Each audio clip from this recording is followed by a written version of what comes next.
One Rhyme at a Time, Unpacking the Meaning and the Muse with the Poetic Diva is podcast programming that reminds us of the connection between poetry and mental and emotional wellness. This program has been brought to you by Rhyme and Chat Interactive Poetry Organization, thanks to the financial and technical support of the Lyndhurst Foundation, Arts Build, Common House, Noble Success Strategic Group, and Gold Nook Publishing. So whether you're a poetry enthusiast or simply someone seeking inspiration and understanding, join us as we unravel the threads of creativity and introspection, one rhyme at a time. Welcome to the conversation.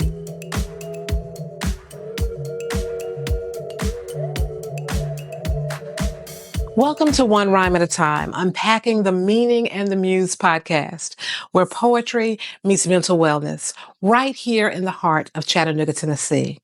I am your host, the Poetic Diva, and I am thrilled to embark on this poetic healing journey with you. As in every episode, we are being visited by a poet and a mental health professional. In this episode, we are talking about purpose and identity. We are joined today by poet Laura Brown.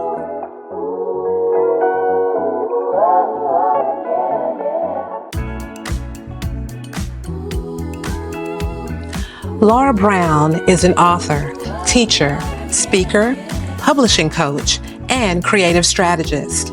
She is the owner of the Right Womb Incubator, where she helps aspiring authors create literary legacies and unleash their inner superhero through writing.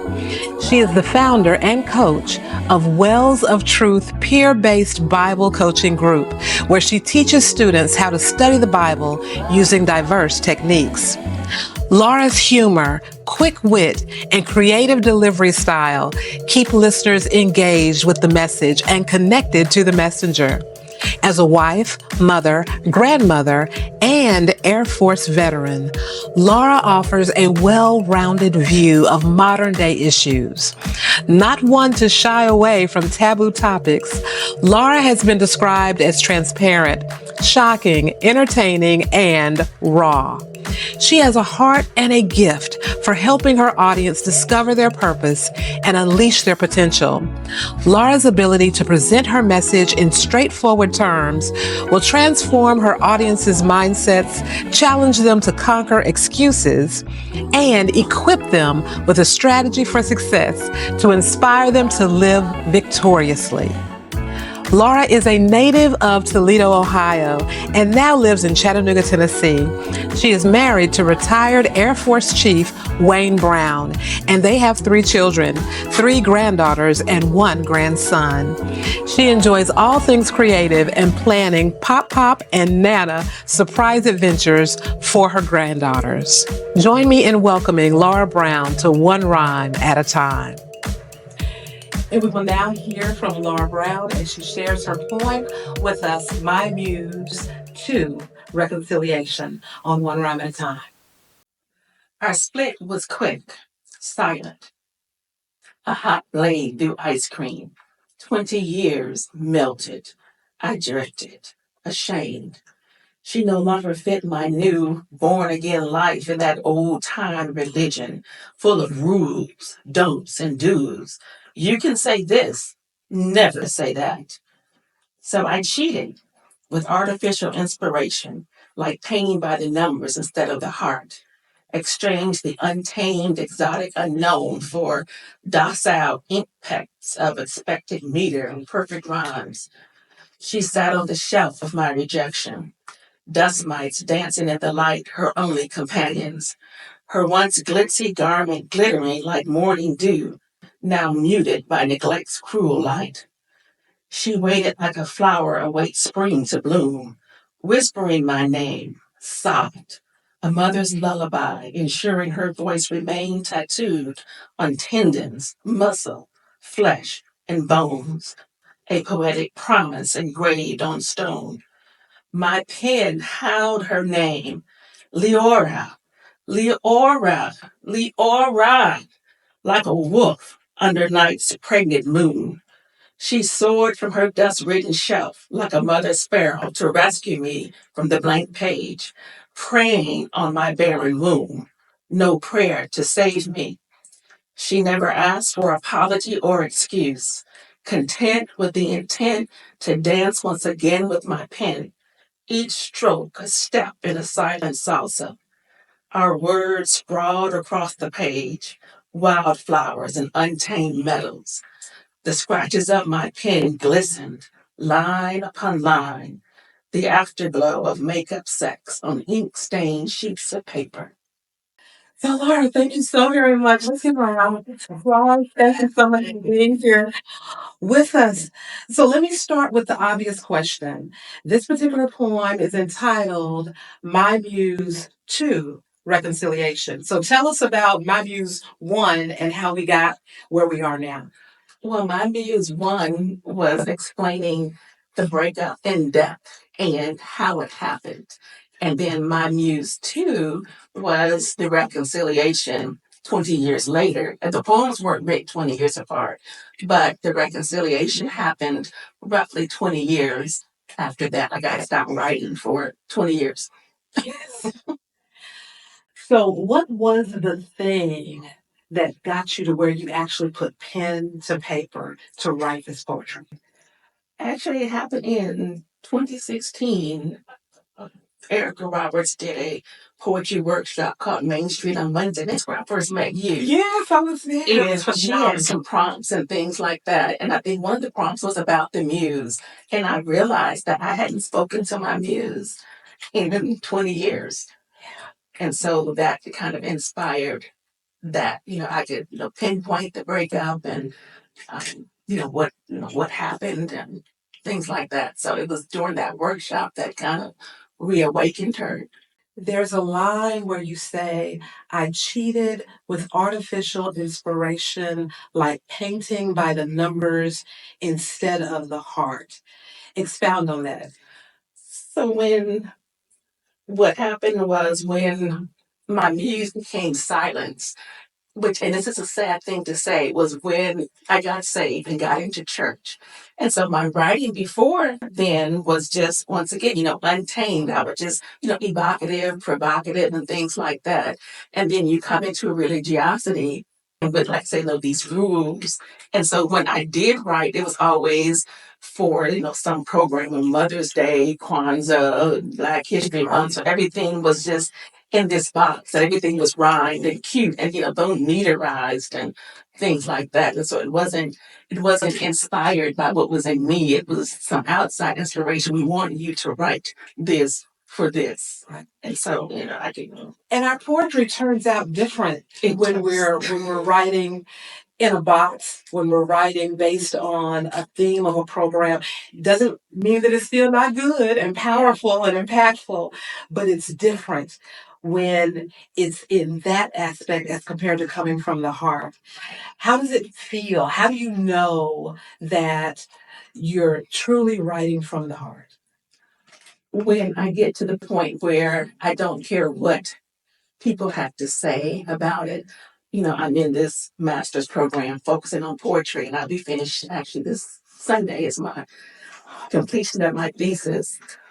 But there was one moment during one of our workshop reviews where someone had reviewed my poem. And she's like, oh, it's great, the rhyme, the alliteration, blah, blah, blah. But, it's just that one little word. I used the F word or something. And it angered me that I started to type back and I said, no, because I understand who I am. But she was trying to get me to bend into who she was. Right. But because during taking this master's course, I really became solidified in knowing my voice, knowing my style, knowing what works for me. And so I just said, thank you. I'll take it under advisement. And, knowing that who I am. Yes. That this is what I'm writing. And because I know my identity now, my muse's identity, yes, and my identity, and how we work together, I'm okay with criticism. I'm okay with people saying, well, but you should change this. Sometimes it's good advice. But sometimes it's like, no, that's your voice, not my voice. There is so much freedom. It is. That comes in that, to where you're able to and flat-footed and firm, and unapologetically write and express yourself. Right. So your journey to getting there, what was that like? Well, like I said, you had that 20 years of just silence. And, even the stuff that I wrote during that first period, as soon as I finished performing it, I threw it in the trash. Because I knew it wasn't really me. Its purpose had been served and it was done. Exactly. Its purpose had been served, but my purpose hadn't been served. But the things that I wrote before that, I still had those in my notebooks. And so it was during that workshop, I was able to go on that shelf, find those little notebooks and say, okay, yeah, this is what I used to write like. This is Leora, my muse's name. And the rest of the stuff, it's in the trash. It's gone. The afterglow of makeup sex on, you knew I was going there. The afterglow. This actually came from somebody in the studio, so like they caught this. The afterglow of makeup sex on ink-stained sheets of paper. That draws such a vivid picture. Tell us a little bit more about that line. Well, if you think of the passion that one has to have with their muse, and even the idea of, well, her muse is female and she's a female, or you're talking about, you know what? Right. Once again, I know her name. Right. And so it's not even, a sexual gender type thing. It's just who she is. And so if you realize the intimate relationship that one has to have with your muse, and if you compare that to a physical relationship, when you fight and you argue, they say, the best sex is makeup sex. And so with my muse, understanding that, the best reconciliation is like, oh my gosh, we're together again. I'm so sorry. I'm so sorry. Let's hit the sheets. Okay. But Let's create something. My pen hit that sheet. And of course, you have the ink stains on the sheets of paper. So just having that comparison. I love how you brought that together. So how do you care for your muse? I let her have her way. And there's some division and things of that nature. And, there are things where I might be sitting down looking at something and, an idea will come and I'm, jotting it down for, things to write about later. And so I just kind of let her have her way. We're still, working it out because it's still a fresh reconciliation almost. And even with that 2016 workshop, I still kind of like, yeah. So it wasn't really until I got into this master's program and decided to follow the poetry route, because initially I was going to do fiction. And, she just kept nagging at me, you need to change that. And so it was doing the poetry workshops and the poetry classes where, you're forced every week to create. I think I had brought you in on some of the things. Like, what do you think? What do you think? And that was the initial not being sure of myself and wanting some more sure voices to say, okay, am I on the right track? And you and Erica were so encouraging. You were definitely on the right track. And there is some power in trusting your muse. She never asked for apology or excuse. Content with the intent to dance once again with my pen. You forgave yourself for neglecting the muse. Yes. Share with us a bit about your writing process and your relationship with writing at this point in your life. Well, I think it's different because once again, like I said, in the master's program, you have these time schedules. You don't have months to mull over, what you're writing. And so I know I'm going to go back over some things like, going back over this and how did I do this? But I think, for me, it's just initially getting everything out on paper, not worrying about, spelling or rhyme scheme or, literary devices or sound devices, just getting that thought out there. And typically I know how I want the poem to end. I know kind of where I'm going. And sometimes I end up where I thought I was going, but then again, it just depends. So, for me, I just kind of write everything out get it all out. And then that's when I start thinking about similes and metaphors and, oh, how does this word sound and the word play and things like that. So it's a layered process. And then toward the end, it's a taking out process. I tend to remove a lot of articles like the and things like that. So it's a macro to a micro type thing. Have you even found yourself going back to some of the poetry that you wrote in early years and revising any of that? Or are you one that just, once it's written, it's done? Well, we were taught that writing a poem is never really finished. You just stop. Yeah. Just like reading a poem, you never really finish reading someone else's poem. You just stop. You can always go back. So I have gone back to look at some of those. And, once again, that was in my early days. And a lot of them, rhymed and things like that. So actually, this poem here came out during, like I said, the 2016 workshop. And so I was able to go back and rewrite some things to actually submit it for my thesis. Where does the name Lenora come from? I was just looking up, once again, Google, what are some names for some muses? And this one just kind of popped up. And I was like, wow, it's so close to my name. And I think what it meant was beautiful or powerful or something like that. So I was like, that's just perfect because it was so close to my name, as my muse should be close to me. Very good.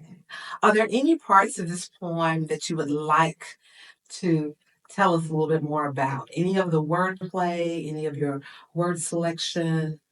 You talked about the cheating with artificial inspiration, but I really love that. And so it's like painting by the numbers instead of by the heart. Because we've all done those paint by number horses and things like that, where one goes here and one goes here. And that's just what it felt like. I was just checking off the boxes. But a true artist, don't need the lines and the numbers. That's true. And We're offended by them. We're We're offended by the we lines. are, we are. And even within poetry, you have different forms and things like that. And it's good to know those forms. It's good to know the rules of a sonnet or a sestina, but you know them and then you can break them. And I'm not really fond of, having to write in a particular form. To me, it's just too much structure for me. I prefer the free verse, but I can write to get that grade, you write what you write. That's true. That's true. Get the grade. So, how would you describe your writing style? I think my writing style, well, once again from the reviews, is evocative. I use a lot of imagery. I use a lot of sound devices. I love alliteration. I love assonance and consonants. I just love the sound and the wordplay and things of that nature. So I'm always looking for ways to, get those mouth sounds in and things like that. So I tend to use humor a lot, especially if the subject is deep or a grave subject. I try to lighten the mood with something humorous. And so there's levity and gravity, mixed in. And like with my thesis, I titled it Hugging Midnight in the Morning. It's a journey of love, pain, and finding the light that remains. So even though there are some traumatic poems in there, there's always that thread of light that's running through the entire collection where I talk about death or grief or, losing my mom or toxic relationships. There's always a sense of victory somewhere in there. So, I'm always looking for that thread of light. That is beautiful. So, if somebody is wanting to get in touch with you, how can they connect with you? Well, my email is coachlaurabrown@gmail.com. You can go to my website, www.coachlaurabrown.com. If anyone wants to schedule a meeting with me, I do help people write and publish things. And so if you need some hand holding or assistance for that, I'm just open to almost anything. And now that I'm finished with my courses, I'm thinking about doing a monthly meeting for those who want to study poetry, as far as being able to read a poem and pull out all of those things. And I created a journal just for that because I couldn't find one on the shelves. There are a lot of book review journals for book clubs. I'm like, people study poetry too. There was nothing, but there is now. That's what, sign me up. Go and put my name. Go and put my name down. Sign me up because I'm very, very interested. Laura, we thank you so very much for your time and for sharing with us. Thank you so very much for being here. Thanks to Laura for sharing her poem, My Muse II, Reconciliation, and for giving us a deeper understanding behind the meaning and the muse of her poetry. The overarching theme in her poem was honoring your identity, your purpose, and protecting your muse. There are times when we may neglect self. It may be because of the stuff of life. There may be a relationship that takes the focus off of ourselves, where we give more than we should of ourselves. So how do we find the balance? How do we discover our purpose and recognize our identity? And once we recognize it, how do we protect it? Well, we're going to talk about it with our guest, mental health professional, Dr. David Banks. But before we do, it is important that I remind you that this podcast is not a substitute for therapy. It is a conversation, and it is intended to help remove the stigma of having meaningful conversations like this and to provide some general information. Always seek the advice of a physician or qualified healthcare provider with any questions that you may have regarding your mental, emotional, or physical health. Now, with that being said, let's get a better understanding of purpose and identity with Dr. David Banks on one rhyme at a time. Dr. David Banks, president of Noble Success Strategic Group, is a distinguished purpose discovery specialist. With a wealth of expertise, he holds certifications as a speaker, trainer, coach from John Maxwell, as well as being a certified professional coach, certified neuroscience coach, success coach, and accomplished author. He is a certified entrepreneurship and business coach. Dr. Banks specializes in cultivating relationships, fostering success, nurturing leadership skills, and inspiring motivation and purpose discovery. He captivates audiences ranging from government officials to corporate executives through engaging live and virtual trainings across the globe in countries like the United States, India, Trinidad and Tobago, Pakistan, Australia, Belgium, Africa, and the Philippines. A 2 Amazon International best-selling author, Dr. Banks has collaborated with luminaries like Les Brown and Dr. Cheryl Wood. Beyond his professional endeavors, he finds joy in painting, running half marathons, and indulging in golf. Residing in Chattanooga, Tennessee, Dr. David Banks and his wife, Lady Sylvia, are proud parents to 3 children. Join me in welcoming Dr. David Banks. Dr. Banks, we thank you so very much for this time. Let's welcome Dr. Banks. One line at a time. We thank you. So we just got through hearing from Laura. She shared an amazing poem with us. And she also shared her story about her journey as far as identifying her muse, her purpose, her identity. And I'd like for us to talk about that a little bit. Nice. So if it's okay, let's start with giving just a definition as far as what is purpose and what is identity. All right. Well, purpose is the simplest form is understanding the original reason of why you exist. That is purpose. Everything is created in purpose. One of the principles that I share before anything can be developed, the purpose had to be discovered first. You don't create anything and then sit back and say, well, why did I create that? That's going against things. So purpose is always understanding why it needs to exist. Why is because purpose is the ingredients to create the product. So that's why purpose has to come before you develop the product. Okay, and purpose allows us to move and make decisions with intentionality. Very much so. Very much so. And as far as our identity, What exactly is that? I would really define identity is your original design. So many times people form their identity based on what they have been through, but your identity really develops before you were ever born. So that is one thing that I really want to help people because, in counseling and coaching people, the reason the problems they're having is because of things they've been through. But if I can help them to realize you had an original design before you ever had these problems, and then it gives them something to compare.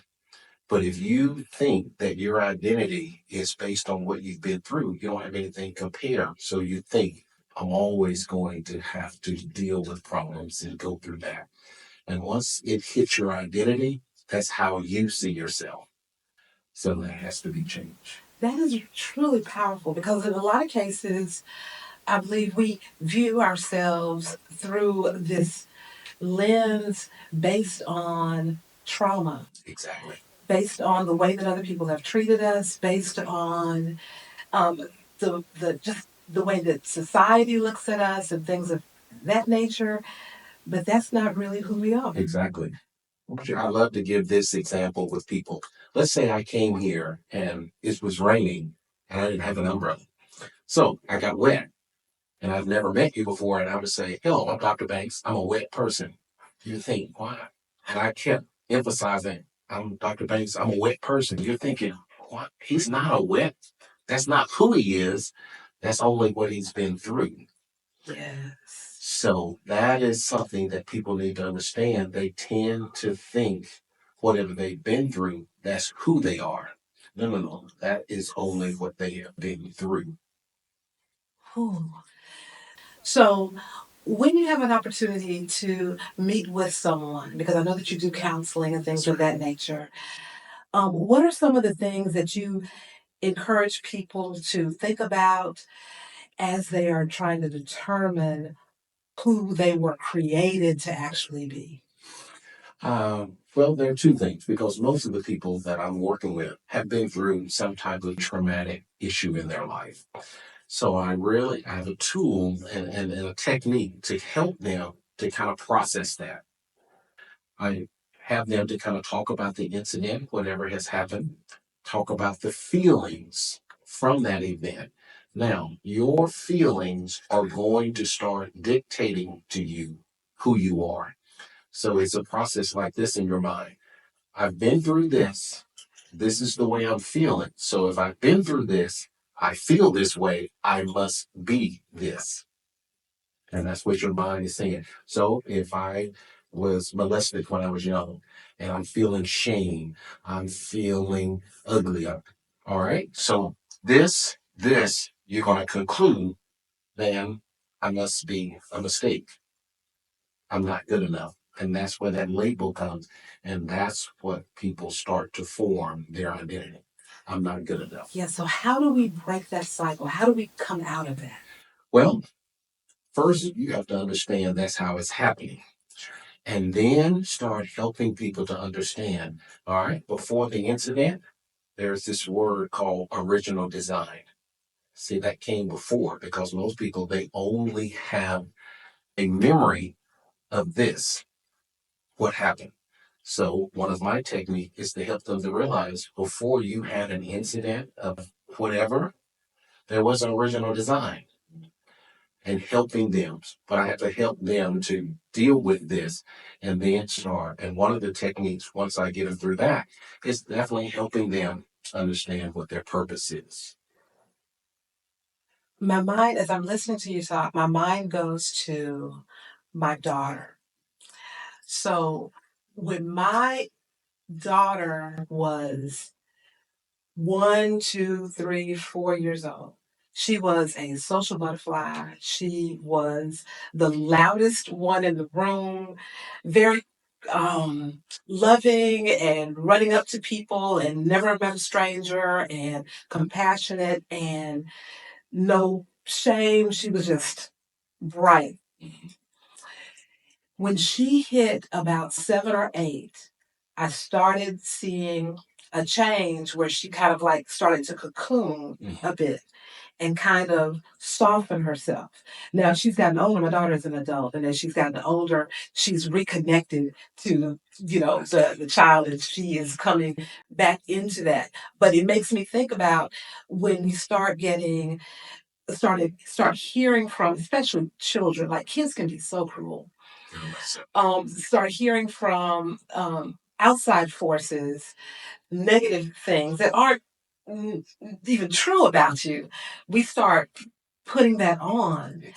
What are some things that we can do when we see changes coming over people who we love and we see them moving away from what possibly was their original identity? Well, I think always the first thing, Marcia, is to let them know that you love them and to really encourage them that, give them that space. Give them that space to say, to say anything you want to talk about. This is what I am observing. All right. Not, you need to change, you need to smile more. That's not going to work. But just let them know, I love you. I want the best for you. But this is what I have been observing because, they go to school and they're not in the clique. Bullying, bullying when we grew up is totally different than bullying now. That is so true. We would say sticks and stone breaks my bone, but words will never hurt me. Somehow we said that, and I don't think it's stuck as it sticks now, you know? So words are very powerful. So just really giving them a space to just, hey, how are things going? What's going on around you? I have this, it's called the 5 steps, 5 questions that you can ask someone. The first question, because I always say you're designed to move forward. Everything about you, your feet moving in the forward direction, everything about you is you're designed to move forward. But these 5 questions is going to determine if you are going to move, if you're moving forward. So the first question is, what's going on around you? What do you see that seemingly is hindering you? Are you stuck in the past? Are you worried? Are you dealing with some issues around you? So that's the first one. The second, what's going on behind you? Is there anything in your past that has a tendency to continue to just pull on you? Because trying to move forward, but you're constantly looking back about some issue that's going to hinder you. So the first, what's going on around you. The second, what's going on behind you. The third is what's going on beside you. That is your people in your life. And you always have to put people in 2 categories. Are they encouraging you to move forward, or are they hindering you from moving forward? And you got to make that distinction. The fourth question is what's going on inside of you. And it's important to ask, what are you feeling on a pretty much any given day? And just let them just share. Once you give them that space, they're going to tell you the truth. I'm mad. I'm upset. All right. That's some key information. Because the way our body was designed to live, living in anger, sadness, regret, that is unhealthy. We should only experience those emotions based on a situation. We were never designed to live in them. And then the fifth question is what's going on in front of you? What goals do you have? And what I've seen, Marcia, anybody, you ask those 5 questions, whatever answer, that's going to determine what's going on. So our purpose and our identity, it has a tendency to change over time though, doesn't it? Well, the technique that I do is your purpose is big enough where it can be developed in different things. When I discovered my purpose 20 something years ago, I created 100 ways to live it out. So my purpose is still the same, but in seasons, I'm doing this and this. So it's just like a dog. A dog has a purpose, all right, but it doesn't change. He's still a dog. A flower, a rose, the purpose of a rose, it stays. So I always encourage people to really understand your purpose is always going to be intact. but it can take different forms, different seasons. So, this is a question actually from our studio audience. What are some indications that a person isn't operating in their purpose? All right. One huge example, if they are constantly struggling in their life, that is a huge red flag. If a person is struggling, if a person is really in negativity, all of those, Marsha, are huge signs you're not working. You're not living in your purpose. Life can be challenging. Very much so. And when we are trying to live in our purpose and stay true to our original identity, That's it. and we are still getting inundated with negativity around us, what are some coping skills? What are some tools that we can use to assist us in staying true to and protecting our identity and our purpose? I always think the biggest thing, Marcia, is really having some time of reflection. That is something I do every day, every week, is to take time because, like you said, life, it comes at you in negativity. But if you always take some time to just reflect and ask, who am I?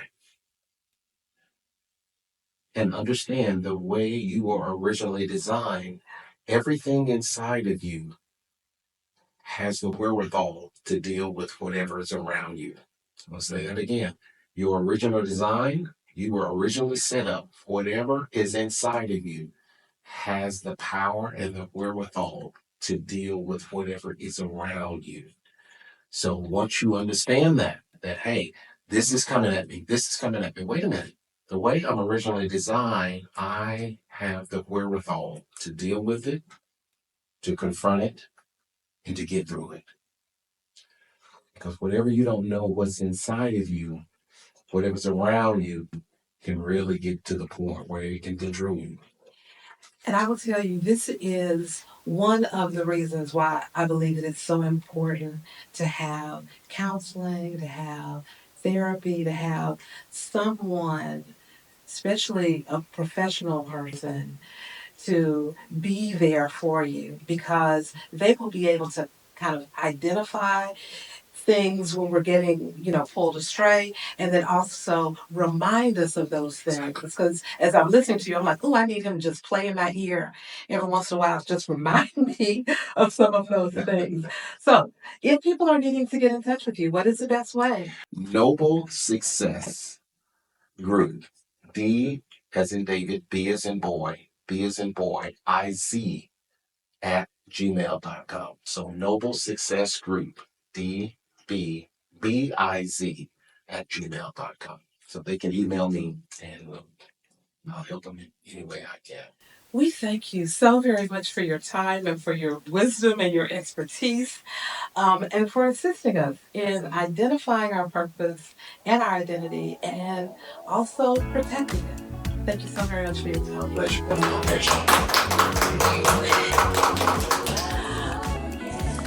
As we conclude another insightful episode of One Rhyme at a Time, I'd like to thank our featured poet, Laura Brown, our mental health professional, Dr. Banks, our studio audience, and of course you, our listeners, for joining us in this conversation. Ralph Waldo Emerson said, "The only person you are destined to become is the person you decide to be." Laura Brown, our guest poet, had to reach a point in her life where she decided to reconnect with her muse. And since then, she hasn't looked back and is actively protecting and honoring her muse at all costs. Dr. Banks shared ways to identify our purpose and the importance of protecting and honoring our identity and our purpose through the decisions that we make each and every day. He also shed light on how to tell when we are out of alignment with our purpose and with our true identity. We would like to hear from you. How do you protect your muse? Have you identified your true identity and your purpose? And how do you protect it? Tell us in an original poem that you have written in response to this podcast.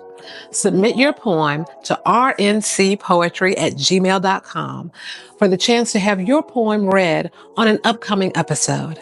So I'd like to take just a few minutes to share with you some of the poetry that you have submitted in response to the topics that we have been covering on recent podcasts.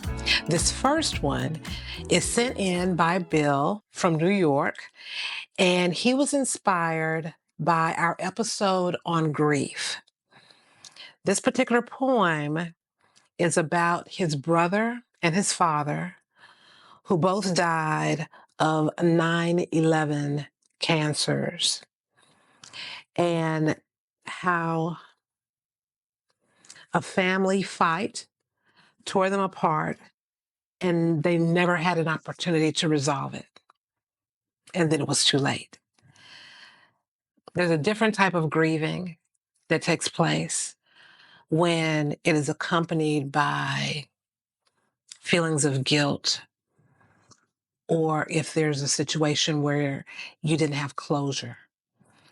So I am very appreciative to Bill for taking the time to write and to share this poem with us. There was never a proper end. We never had the closure you both deserved. You survived the day with admiration, heroes in your own right. But then it happened, a family fight.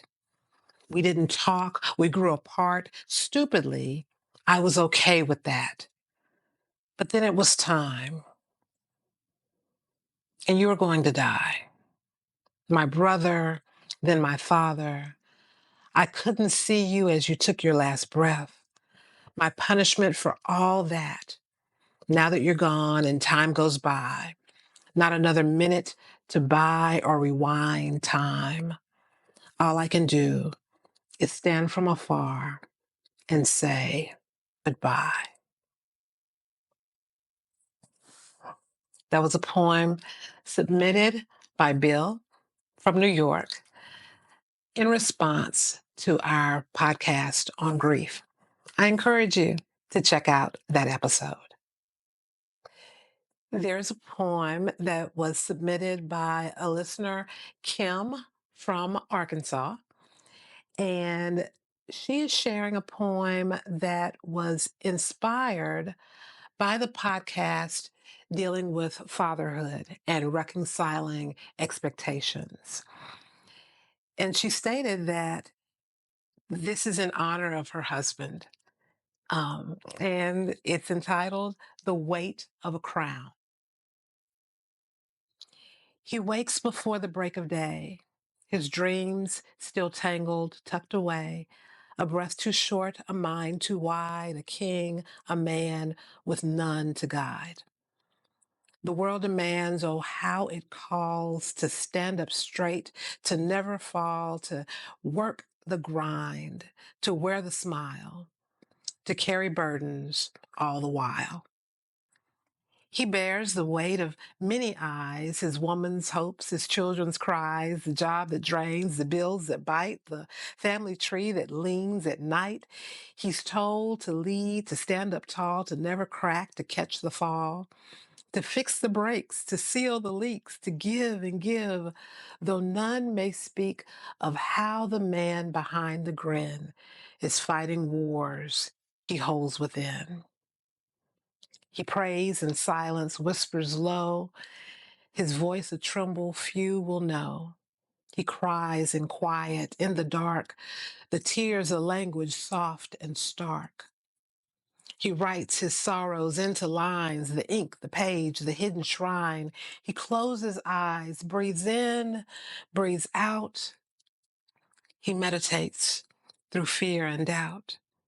The weight is heavy, forged in flame, but every day he says their names. He whispers, son, my guiding light. He whispers, daughter, bold and bright. He whispers, queen, my sacred flame. He whispers, Lord, please help me stay. The world may judge, the world may press. He wears the suit, the tie, the stress, but in his heart, he knows what's true. The love he gives, the work he'll do, the sleepless nights, the endless grind, he wouldn't leave it all behind. He'd bear the load. He'd stand again. He'd break, rebuild. He'd fight, defend. For though the crown may cut and scar, he's honored just to play his part. He is the rock, the roots, the ground, the father who will not back down. He is the storm, the shield, the flame, the man who rises through the pain, and every day he makes it right. To be the best, to shine the light, to lift his sons, his daughters too, to give them strength they never knew. He's more than man, he's legacy. He's love, he's grace, he's history. So let the world demand and weigh. He bows his head, he kneels, he prays. For every tear, for every test, he knows the truth. He knows he's blessed. Thank you so much for this poetic submission, honoring your man and honoring the father of your children. We have a poem that was submitted by Gwen from Tennessee. And this poem is in response to our podcast on identity and purpose. Thank you so much, Gwen, for being inspired by our podcast and for submitting this poem. I lost my identity a long time ago when I was given to the state of Tennessee. I gave up hope. My identity was molded into who I couldn't be and by who birthed me. Tossed in between grandmother and great grandmother, that's when I began to suffer. My mother was diagnosed with a severe mental illness, but it came with a twist. She was addicted and wasn't capable of being fit. My father, I never knew, so as a young child, I scuffled through. That was the beginning of that chapter. Now I'm seeing the reason for my purpose. Now I know what my worth is. Growing with patience, time, and pain has given me all the reason to know that all that I went through was never in vain.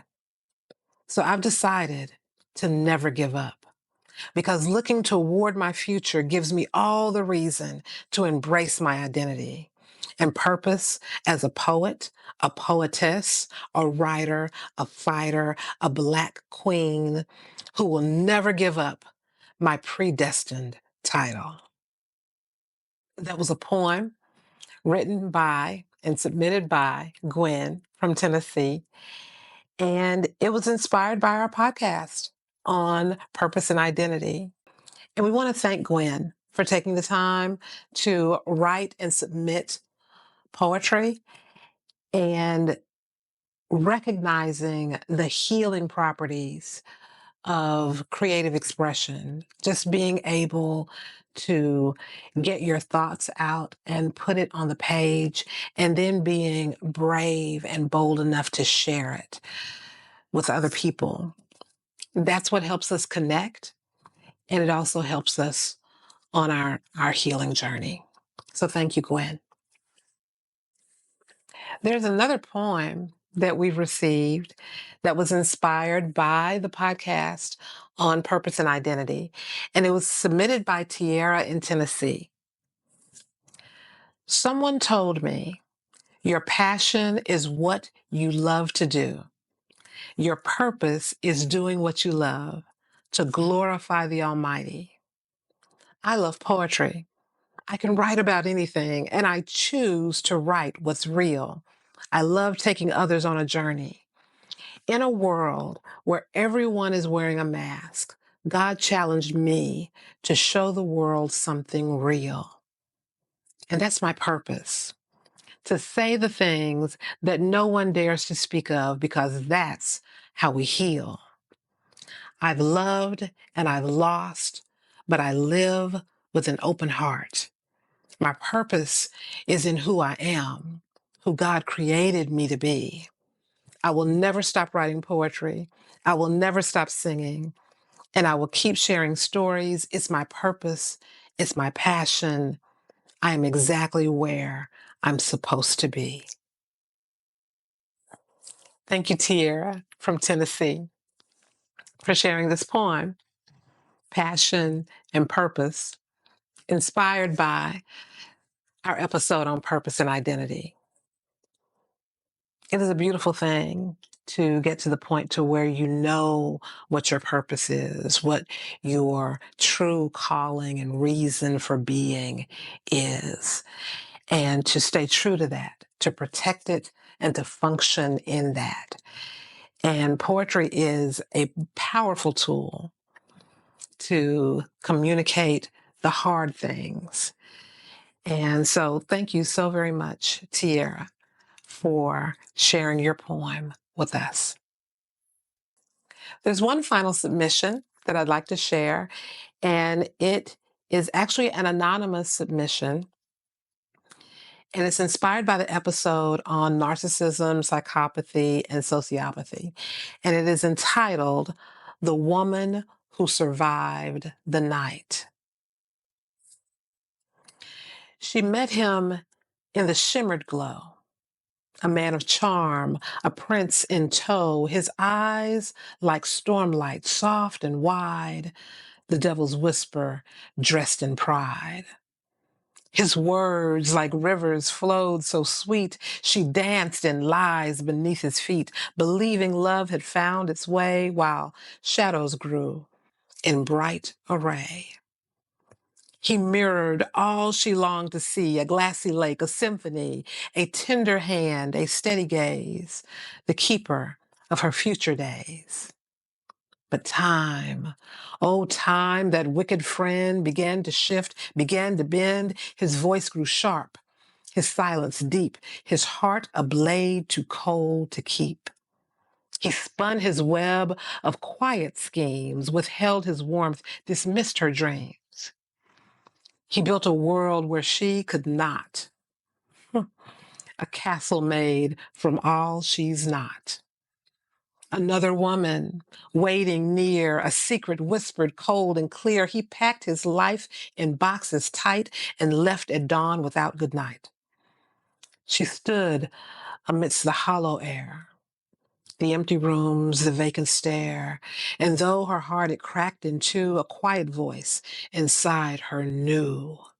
The pain was sharp, but freedom's breath was sweeter still than binding death. For had he stayed, she'd beg and bend. She'd patch the wounds that wouldn't mend. She'd plead with ghosts. She'd fight for air with love that wasn't ever there. She wept, but wept in gratitude. For God had carved a quiet ruse. The sudden storm had swept him out. The rock, the cage, the lies, the drought. And now she stands beneath the sky, her spirit light, her vision high. The dawn is pink, the winds are fair. The weight is gone, the road is bare. She thanks the stars, she thanks the night for breaking free of twisted plight, a phoenix flame. Her soul alights from ashes born, she claims her rights. No longer chained to hollow eyes, no longer bound by poisoned lies. She sings a hymn of love reborn from shattered trust, from nights forlorn. Her wounds are deep, but deeper still, the strength she holds, the iron will. She walks alone, but walks in light, the woman who survived the night. She whispers prayers into the flame. And God, oh God, she speaks his name, for when the dark had torn her through, he wrote her name in skies of blue. And now she stands, her soul ablaze, a quiet storm, a woman raised. Wow. Thank you so very much for this amazing submission. inspired by our episode on narcissism, psychopathy, and sociopathy. It sounds like this woman knows, possibly firsthand, what it is like to be in a relationship with someone who has narcissistic tendencies. And I truly appreciate the full circle, the storytelling, where she's taken us from the very beginning all the way through to the end of the relationship, and even gave us a peek into the healing. She mentioned her heart of gratitude. And it's a beautiful thing. Thank you for your submissions. We truly appreciate hearing from you, and we hope that you continue to watch the podcast, be inspired by the topics that we discuss, and create poetry and submit it to rncpoetry@gmail.com for the opportunity to have your poem shared on an upcoming podcast. Until next time, I am the Poetic Diva. May your days be filled with inspiration, healing, and poetry, one rhyme at a time.